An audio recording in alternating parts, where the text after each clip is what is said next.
Magandang Biyernes ng gabi, PTV Sports viewers. Long weekend na naman, pero bago natin salubungin ang weekend, pababaunan muna namin kayo ng mga hot and latest happenings sa mundo ng sports. Ako po si Bel Chilson, kasama si Angel at Yenda. Tama ka dyan, Meg. Good evening sa lahat ng nakatutok sa ating ngayon.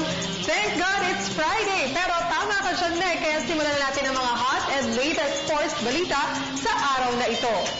Sa basketball, tatlong key players ng Barangay Ginebra San Miguel ang di nakakapagsanay kasama ng koponan, pero handa raw si Barangay Ginebra rookie guard Scotty Thompson na mag-take over sakaling hindi muna makalaro si veteran point guard L.A. Tenorio para sa kanilang koponan dahil abala pa rin ito sa Gilas Pilipinas training. Ang kabuang detalye ihahatid ni Angel Latienta. Eksaktong 3 linggo bago ang muling pagbubukas ng PBA para sa 2016 Governors Cup. Kabi-kabila ang preparasyon ng mga koponan para masigurado na magiging maganda ang kampanya ngayong season-ending conference. Gayunpaman, isa ang Barangay Ginebra sa may malaking adjustments para sa papalapit na conference, lalo't 3 sa kanilang key players ang hindi kasama ng koponan sa paghahanda.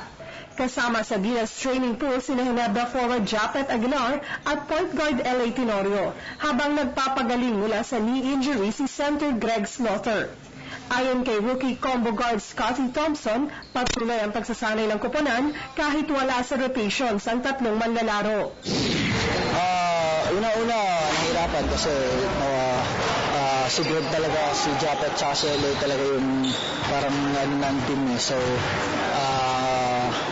ngayon naman medyo okay na kami, so yung pace ng game namin na nakukuha na namin, so far so good naman.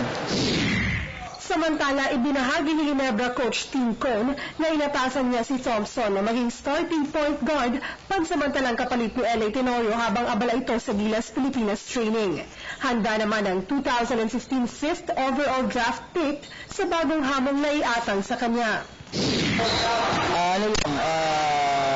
ever na dumating lang yung chance na yun, lagi lang ako ready sa practice, pinaghahandaan ko yung mga dapat kong gawin sa game. So sa practice pa lang, sinisimulan ko na mag-step up.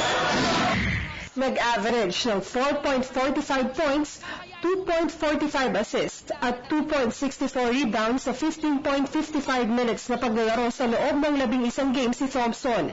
Hahatian naman siya sa playing time ni na guard J.J. Helterbrand at Sol Mercado.